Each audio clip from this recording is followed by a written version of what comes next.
తప్పు పడితే తప్పు పట్టండి, ఆయన క్షమాపణలు కోరండి, డిమాండ్ చేయండి, తప్పులేదు. అంతేగాని పరిగెత్తిస్తాం, కాళ్ళు ఎరగొడతాం, ఎవరిష్టం వచ్చినట్టు మాట్లాడటానికి వాళ్ళకి ఎవరు హక్కు ఇచ్చారు? ఆయన అన్నది నాతో మాట్లాడే తెలంగాణ నేతలు కొంతమంది ఈ విధంగా అంటుంటారు అని చెప్పాడు. ఈ విషయం ఏంటండి, ఇప్పుడు కేసీఆర్ గారు ఒకసారి రికార్డ్ చూస్తే మా నీళ్ళన్నీ తీసుకెళ్లారు, వాళ్ళు పంటలు పండించుకుంటున్నారు, అవన్నీ పచ్చగా పంట పొలాలు ఉంటున్నాయి అని చెప్పేసి పిశాచాలు రాక్షసులాగా మా నీళ్ళు ఎత్తుకెళ్ళిపోతున్నారు ఆంధ్ర వాళ్ళు అని చెప్పేసి అన్నాడు ఆయన. వినపడవాలండి అన్నారు. అంటే పచ్చగా ఉంటది అనే మాటని ఆయన అన్నారు, దాన్ని ఒప్పుకొని తీరాలి మనం. అంటే నేననేది ఏంటంటే, ఒకవేళ పవన్ కళ్యాణ్ గారి మాటల వల్ల వాళ్ళు దెబ్బతిని ఉంటే, ఇప్పుడు పేరు నాని గారు ఇందాక ప్రస్తావన చేశారు, పేరు నాని గారికి ఎట్లా ఉంటుందంటే ఆయన మాట పెద్ద పట్టించుకోవాల్సిన అవసరం లేదు. ఆయన బాగుంటేనేమో చంద్రబాబు నాయుడు గారిని వైఎస్ఆర్సీపీ కేంద్ర కార్యాలయంలోనే పొగుడతారు. మహిళలంటే చాలా గౌరవం ఉంది చంద్రబాబు నాయుడు గారికి, మా ఆవిడని అరెస్ట్ చేయమన్నా కూడా కొల్లు రవీంద్ర గారు తిట్టారు అని చెప్పేసి అదే కేంద్ర కార్యాలయంలో చెప్తారు. మళ్ళీ 2 రోజులు అయిన తర్వాత మహిళలంటే చంద్రబాబు నాయుడికి గౌరవం లేదంటారు. ఇంకా అట్లాంటి వ్యక్తి మాటలు ఏర్పరచుకుంటాం చెప్పండి. పట్టించుకోవాల్సిన పని లేదులేండి. పెరగదు లేకపోతే వైఎస్ రాజశేఖర రెడ్డి గారు ప్రజలందరూ మెప్పు పొందిన నేత, కాంగ్రెస్ పార్టీ ముఖ్యమంత్రిగా. అయితే ఆయన దురదృష్టవశాత్తు ఆయన నిజంగా బతుకుంటే మన రాష్ట్ర పరిస్థితి కూడా ఉమ్మడి రాష్ట్రంగా వేరే విధంగా ఉండేది కూడా. అలాంటి వ్యక్తి కూడా ఒక హెలికాప్టర్ ప్రమాదంలో చనిపోయారు. మనం అవన్నీ మర్చిపోయి, అది చాలా దురదృష్టకరమైన సంఘటన. ప్రజలందరూ 2-3 రోజులు మానేశారు. ఈ ముగ్గురు కూడా హెలికాప్టర్ ప్రమాదంలో పడిపోతే దిష్టి ఏంటండి మాటలు?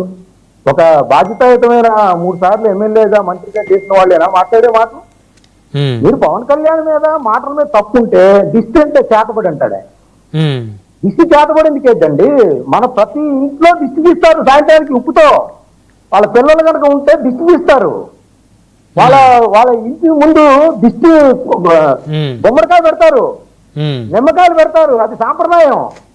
గుంటూరులో మస్తాన్ దర్గా ఉందండి, వాళ్ళు నిమ్మకాయలు అక్కడ పెట్టి అవి పూజ చేసుకొని ఇంటికి వచ్చి దిష్టిగా కట్టుకుంటారు. వాళ్ళు దిష్టి కట్టుకోకూడదని.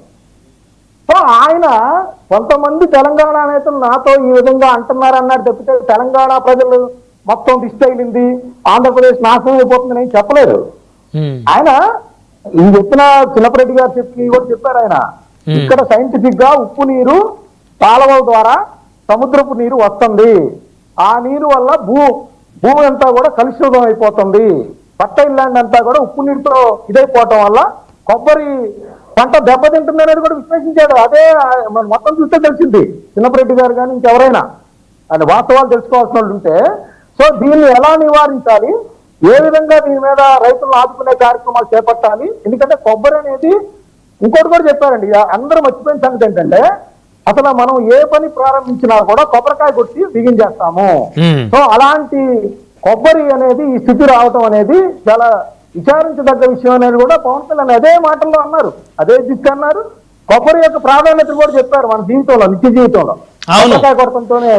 అవన్నీ మర్చిపోయారు. అవన్నీ కాదు, ఇప్పుడు ఆ దిష్టి అనే పదాన్ని అది జాతీయ స్థాయిలో దాని మీద ఒక ఉద్యమం చేస్తున్నారు. ఇప్పుడు అక్కడ ఉన్నటువంటి బీఆర్ఎస్, కాంగ్రెస్, ఆంధ్రాలో ఉన్నటువంటి కాంగ్రెస్, వైఎస్ఆర్ కాంగ్రెస్ మొత్తం కలిసి. సార్ నేను చెప్తాను, ఇప్పుడు చిన్నపరెడ్డి గారు మంచి సూచన చేశారు.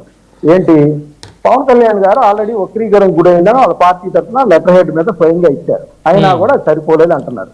ఓకే, ఇప్పుడు జగన్మోహన్ రెడ్డి గారు తిరుపతి వెళ్తారండి, అక్కడ హిందువుల మనోభావాలు దెబ్బతని మీరు ఒక సంతకం పెట్టే పోయిట్ కదా అని చెప్పి అందరూ అడిగారు. కానీ ఆయన సంతకం పెట్టలేదు, ఆయన ఇష్టం, రాజ్యాంగం కల్పించింది జగన్ గారికి అక్కడ సంతకం పెట్టాలా వద్దా, ఏం చేయాలనేది. అలాగే జనసేన పార్టీ తరఫున ఆయన దిష్టి విషయం మీద అన్నప్పుడు అది పెద్దగా అనిపించలేదనే ఉద్దేశంతో ఆయన జనసేన పార్టీ తరఫున ఒక వివరణ ఇచ్చే ప్రయత్నం చేశారు. ఇది పవన్ కళ్యాణ్ గారి ఇష్టం. జగన్ గారికి సంతకం పెడతాం ఎలాగైతే ఇష్టం లేదో, అలాగే ఇక్కడ పవన్ కళ్యాణ్ గారికి ఒకవేళ క్షమాపణలు చెప్పడం ఇష్టం లేదో మనకు తెలియదు కదా. సో ఎవరి హక్కుల్ని ఎవరు కాలు రాస్తారు చెప్పండి. నేననేది ఏంటంటే, రాష్ట్రంలో దేశంలో అనేక సమస్యలు ఉంటే పవన్ కళ్యాణ్ గారి దిష్టి గురించి ఎందుకండి ఇంత చర్చ? వాళ్ళు ఒకడేమో పరిగెత్తిస్తా ఉంటాడు, ఒకడేమో సినిమాలు ఆపుతా ఉంటాడు.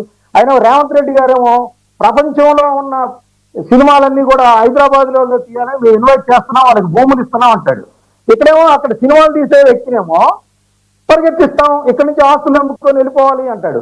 మరి అదే పవన్ కళ్యాణ్ గారు అక్కడ రైతులందరూ నష్టపోతే ₹1 కంట్రిబ్యూట్ చేశారు. ఆ విషయం ఎవరు గుర్తు రాలేదా? సో వీటన్నిటికి సమాధానం ఏంటి? నేననేది ఏంటంటే ఎక్కడ ఏదో సమస్యలు లేనట్టు ఆ దిష్టి మనోభావం ఏమండి తెలంగాణ మస్తాన్ గారు ఇప్పుడు ఒక్క నిమిషం, ఆస్తులు అమ్ముకునే లేదేంటి నాకు అర్థం కాదు. ఈయన పాకిస్తానా తెలంగాణ? భారతదేశంలో ఎవరో ఎక్కడైనా బతకొచ్చు. ఏదైనా ఒకవేళ ఎవరైనా పొరపాటు మాట్లాడితే క్షమాపణ చెప్పంటంలో తప్పులేదు, వివరణ ఇవ్వమంటంలో తప్పలేదు. ఏడ రానివ్వం, అడ్డుకుంటాం, ఆపేస్తాం. ఆస్తులు అమ్ముకోవాలి ఏంటంటే ఆస్తులు అమ్ముకునేది ఏంటి నాకు అర్థం కాదు. రేపో మాపో హైదరాబాద్ ని యూటీ చేశారనుకోండి, పరిస్థితి ఏంటి? అదే అందుకని చిరంజీవి గారు గతంలోనే అడిగారు కేంద్రపాలిత ప్రాంతం చేస్తే బాగుంటుంది అనేది కూడా ఆయన ప్రతిపాదన చేశారు. అప్పటి ఏం మాటలు మీరు రెచ్చగొట్టే మాటలు, ఆస్తులు అమ్ముకొని పోయేదేంటి? ఇంకోటి చెప్తా ఒక్క నిమిషం. వైఎస్ రాజశేఖర రెడ్డి గారు తెలంగాణ ఆంధ్ర సంబంధించి ఒక ఉద్యమాలు జరుగుతున్నప్పుడు 2009 ఎలక్షన్స్ అప్పుడు ఏమన్నారు తెలుసా? నంద్యాలలో ఏమండి మేము తెలంగాణ రావాలంటే మేము పాస్పోర్ట్ తీసుకోవాలా అని అడిగారు. గుర్తు చేస్తున్నా నేను. ఆయన ఎందుకన్నారు వైఎస్ రాజశేఖర రెడ్డి గారు అంటే భవిష్యత్తును ఊహించాడు. మాట్లాడతారు, స్వార్థ రాజకీయ నాయకులు తయారవుతారని పాపం ఆ దివంగత నేత అప్పుడే ఊహించాడు. ఆయన ఇక్కడ ఇష్టం వచ్చినట్టు మాట్లాడతారు, పరిగెత్తిస్తా ఉంటారు, ఆస్తులు అమ్ముకొని పంపించాలంటారు. ఇవాళ రాజశేఖర రెడ్డి గారు ఆయన కూడా పరిగెత్తిస్తామనే వాళ్ళే.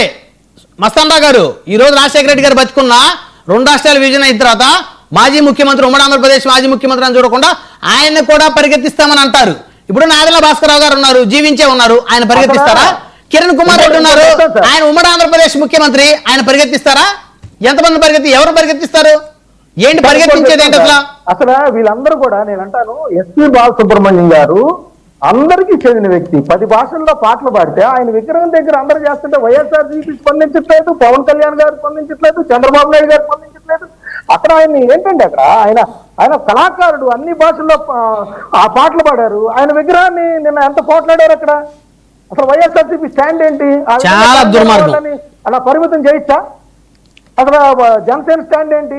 తెలుగుదేశం పార్టీ స్టాండ్ ఏంటి? బయట చెప్పాల్సిన అవసరం ఉంది. అందరూ కూడా ఎస్పీ బాలసుబ్రహ్మణ్యం గారి విగ్రహాన్ని అడ్డుకొని వాళ్ళు ఇష్టం వచ్చినట్టు మాట్లాడుతున్నారండి. అక్కడ తప్పు కదా అది వైషమ్యాలు రెచ్చగొట్టడం కదా.